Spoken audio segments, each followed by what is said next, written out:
नमस्कार विद्यार्थी मित्रांनो, स्वागत आहे तुमचं आजच्या नवीन व्हिडिओमध्ये। तर विद्यार्थी मित्रांनो, आजच्या व्हिडिओमध्ये खरंच खूप जास्त महत्त्वाचे प्रश्न घेतलेले आहेत मी।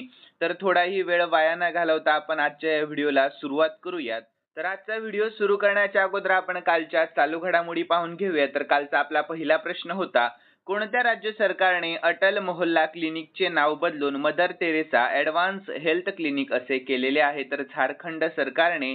यानंतर खालीलपैकी कोणत्या देशामध्ये जगातील सर्वात शक्तिशाली नॉन न्यूक्लिअर बॉम्ब गझाबचे अनावरण करण्यात आले? तर तुर्की यानंतर पुढील प्रश्न, काझीरंगा व्याघ्र प्रकल्प कोणत्या राज्यात आहे जो वाघांच्या घनतेच्या बाबतीमध्ये जागतिक स्तरावर 3ऱ्या क्रमांकावर आहे? तर आसाम यानंतर प्राचीन हस्तलिखितांचे डिजिटायझेशन करण्यासाठी खालीलपैकी कोणी ज्ञान भारत मिशन सुरू केले आहे? तर नरेंद्र मोदी यांनी। कोणी? तर पंतप्रधान नरेंद्र मोदी यांनी।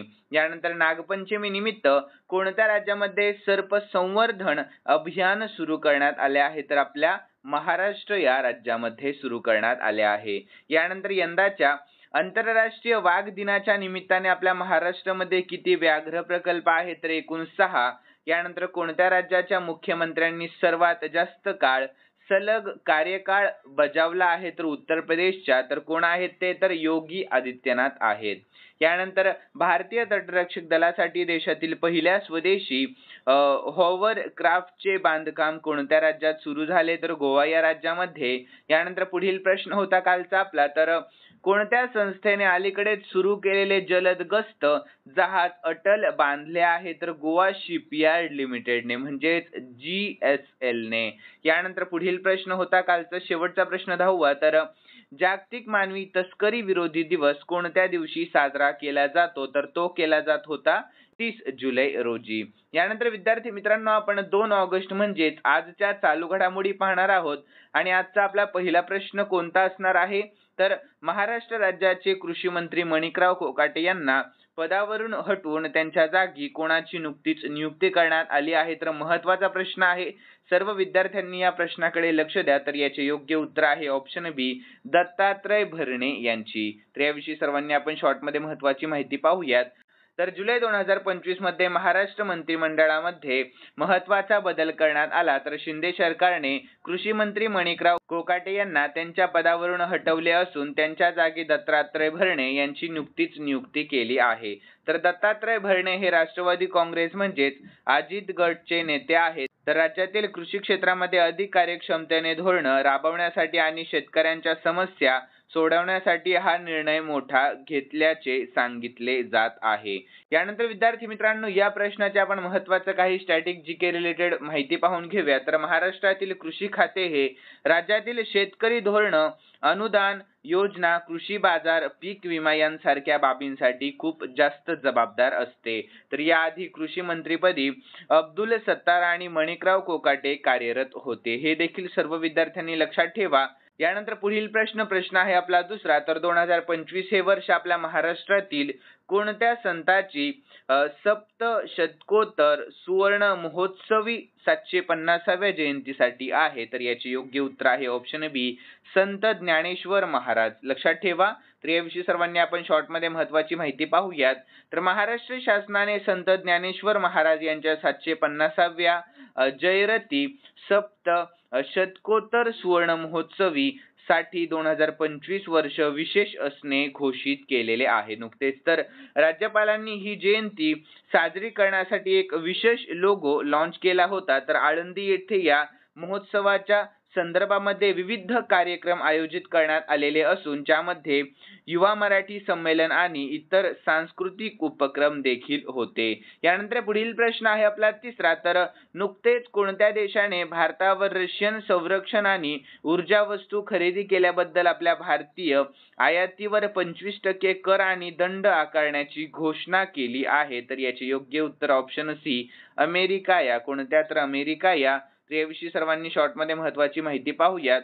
तर अमेरिकेने आपल्या भारतावर 25% आयात कर आणि दंड लागू करण्याची घोषणा केली आहे।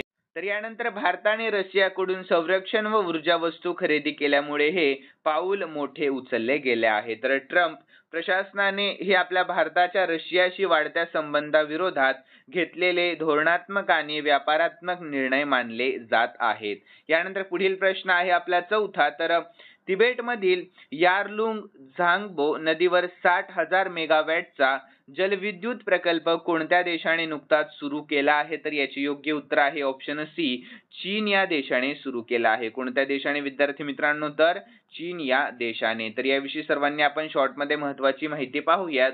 तर चीनने 19 जुलै 2025 रोजी तिबेटमधील यारलुंग झांगबो नदीच्या खालच्या प्रवाहावर मेदोग जलविद्युत महामंत्र सुरू केलेला आहे, ज्याची एकूण क्षमता आहे 60,000 मेगावॅट इतकी असणार आहे. तर संपूर्ण प्रकल्प 5 कॅस्केड स्टेशन समाविष्ट करतो आणि विद्यार्थी मित्रांनो अंदाजे खर्च 1.2 ट्रिलियन युआन म्हणजे सुमारे 167 बिलियन USD इतका असणार आहे. यानंतर पुढील प्रश्न आहे आपला पाचवा. तर जुलै 2025 मध्ये आपल्या भारताने कोणत्या देशाशी हायड्रोजन विकासासाठी सामंजस्य करार म्हणजेच MOU केलेला आहे? तर याचे योग्य उत्तर आहे ऑप्शन सी, जर्मनी मध्ये. कोणत्या? तर जर्मनी. यानंतर याविषयी सर्वांनी शॉर्ट मध्ये महत्त्वाची माहिती पाहूयात. तर solar energy corporation of India म्हणजेच SECI आणि जर्मनीच्या H2 ग्लोबल शिफ्टंग यांच्यात ग्रीन हायड्रोजन व्यापार आणि विकासासाठी मौखिक म्हणजेच MOU सहकार्य सुरू करण्यात आलेले आहे. ठीक आहे, सर्व विद्यार्थ्यांनी लक्षात ठेवा. तर हे करार 2025 च्या जुलैमध्ये करण्यात आले आहे आणि याचा मुख्य उद्देश आहे हायड्रोजन व्यापार मार्ग ज्ञान विनिमय तसेच बाजार तंत्रज्ञान साध्य करणे. यानंतर याआधी ऑक्टोबर 2024 मध्ये Indo German green hydrogen road map जाहीर करण्यात आले आणि हे करार हा परस्पर सहकार्याचा परिणाम आहे. यानंतर स्टॅटिक जीके रिलेटेड आपण महत्त्वाची माहिती पाहूया त्या प्रश्नाची. तर जर्मनी आणि भारतांनी ग्रीन हायड्रोजन पार्टनरशिप अंतर्गत सहकार्य वाढवले आहे, ज्यामध्ये उत्पादन, साठवण, वितरण, तंत्रज्ञान आणि व्यापार या सर्व क्षेत्रांचा मोठा समावेश आहे. तर आपल्या भारताचा नॅशनल हायड्रोजन मिशन आणि जर्मनीच्या नॅशनल हायड्रोजन स्ट्रॅटजी यांच्यामध्ये सामंजस्य असल्यामुळे हा MOU दोन्ही देशांच्या संयुक्त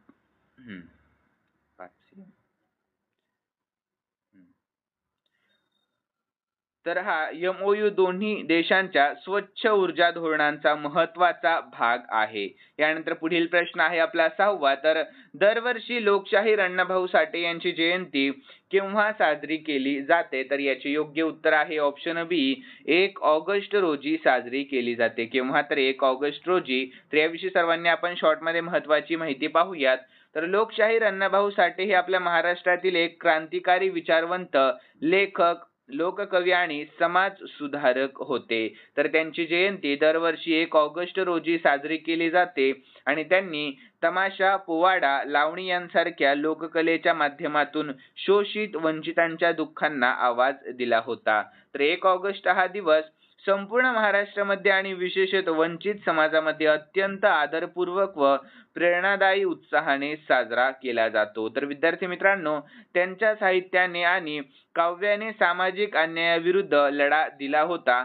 यानंतर विद्यार्थी मित्रांनो, या प्रश्नाचे आपण काही स्टॅटिक जीके रिलेटेड महत्त्वाची माहिती पाहूयात. तर अण्णाभाऊ साठे यांचा जन्म 1 ऑगस्ट 1920 रोजी झाला आणि त्यांचे मूळ नाव होते तुकाराम भाऊराव साठे.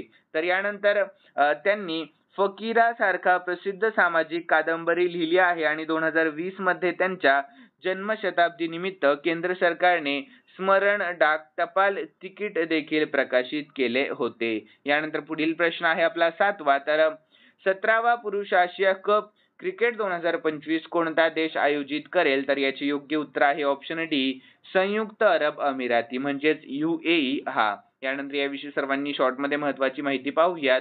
तर UAE मध्ये ACC पुरुष आशिया कप 2025 चे आयोजन केले जाईल. तर ही प्रतिष्ठित स्पर्धा 9 ते 28 सप्टेंबर दरम्यान होणार आहे. तर विद्यार्थी मित्रांनो, ACC म्हणजे आशियाई क्रिकेट परिषद. निर्मिती झाली आशियाई क्रिकेट परिषदची 1983 मध्ये आणि मुख्यालय आहे दुबई UAE मध्ये आणि अध्यक्ष आहेत सध्याचे मोहसिन नक्वी. ठीक आहे, सर्व विद्यार्थ्यांनी लक्षात ठेवा. यानंतर पुढील प्रश्न आपला 8वा असणार आहे, तर आपल्या भारतातील पहिली AI पॉवर्ड अंगणवाडी कोणत्या राज्यात सुरू करण्यात आली आहे? तर महत्त्वाचा प्रश्न, तर याचे योग्य उत्तर आहे ऑप्शन ए, आपल्या महाराष्ट्र राज्यामध्ये सुरू करण्यात आली आहे. कोणत्या राज्यामध्ये? तर आपल्या महाराष्ट्र या राज्यामध्ये. तर याविषयी सर्वांनी आपण शॉर्टमध्ये महत्त्वाची माहिती पाहूयात. तर आपल्या महाराष्ट्रातील नागपूर येथे मुख्यमंत्री देवेंद्र फडणवीस यांनी आपल्या भारतातील पहिली AI चलित अंगणवाडी सुरू केलेली आहे. तर आपल्या महाराष्ट्राची राजधानी काय आहे? तर मुंबई. मुख्यमंत्री सध्याचे देवेंद्र फडणवीस आणि सध्याचे राज्यपाल कोण आहेत? तर CP राधाकृष्णन हे आपल्या सध्याचे राज्यपाल आहेत. आणि राष्ट्रीय उद्यान आहे संजय गांधी राष्ट्रीय उद्यान, नावेगाव राष्ट्रीय उद्यान आणि पेंच राष्ट्रीय उद्यान. ठीक आहे, सर्व विद्यार्थ्यांनी लक्षात ठेवा. यानंतर 9वा प्रश्न, हा देखील प्रश्न खूप महत्त्वाचा आहे. तर विद्यार्थी मित्रांनो, SSB म्हणजे सशस्त्र सीमा दलचे 26वे महासंचालक म्हणून नुकतीच कोणाची नियुक्ती करण्यात आलेली आहे? तर याचे योग्य उत्तर आहे ऑप्शन डी, संजय सिंघल यांची नुकतीच नियुक्ती करण्यात आली आहे. कोणाची? तर संजय सिंघल यांची. तर याविषयी सर्वांनी शॉर्टमध्ये महत्त्वाची माहिती पाहूयात. तर 1993च्या बॅचचे उत्तर प्रदेश कॅडरचे IPS अधिकारी आणि सध्या BSF चे विशेष महासंचालक म्हणून कार्यरत असलेले संजय सिंघल यांची सशस्त्र सीमा दल म्हणजेच SSB चे नवीन महासंचालक म्हणून नुकतीच नियुक्ती करण्यात आली आहे. तर मुख्यालय कोठे आहे सशस्त्र दलाचे? तर नवी दिल्लीमध्ये स्थापना झाली 20 डिसेंबर 1963 मध्ये. ठीक आहे, लक्षात ठेवा सर्वांनी. यानंतर विद्यार्थी मित्रांनो, 10वा आणि शेवटचा प्रश्न आहे आजचा आपला. तर आपल्या महाराष्ट्र राज्याचे नवीन क्रीडा व अल्पसंख्याक विकास मंत्री म्हणून नुकतीच कोणाची नियुक्ती करण्यात आली आहे? तर याचे योग्य उत्तर आहे ऑप्शन बी, मणिकराव कोकाटे यांची नियुक्ती करण्यात आली आहे. कोणाची? तर मणिकराव कोकाटे यांची. तर याविषयी सर्वांनी आपण शॉर्टमध्ये महत्त्वाची माहिती पाहूयात. तर 1 ऑगस्ट 2025 मध्ये राज्य सरकारने कृषी मंत्री मणिकराव कोकाटे यांना त्यांच्या पदावरून हटवून त्यांच्या जागी दत्तात्रय भरणे यांची कृषी खात्याची नियुक्ती केली आहे. तर त्यानंतर मणिकराव कोकाटे यांना नवीनपणे क्रीडा व युवक कल्याण, अल्पसंख्याक विकास आणि औकाफ या विभागांची जबाबदारी देण्यात आलेली आहे. ठीक आहे, सर्व विद्यार्थ्यांनी लक्षात ठेवा. यानंतर विद्यार्थी मित्रांनो, खालील प्रश्न मी स्पेशली तुमच्यासाठी ठेवलेला आहे आणि हा प्रश्न आपण कालच्या चालू घडामोडीमध्ये पाहिला होता.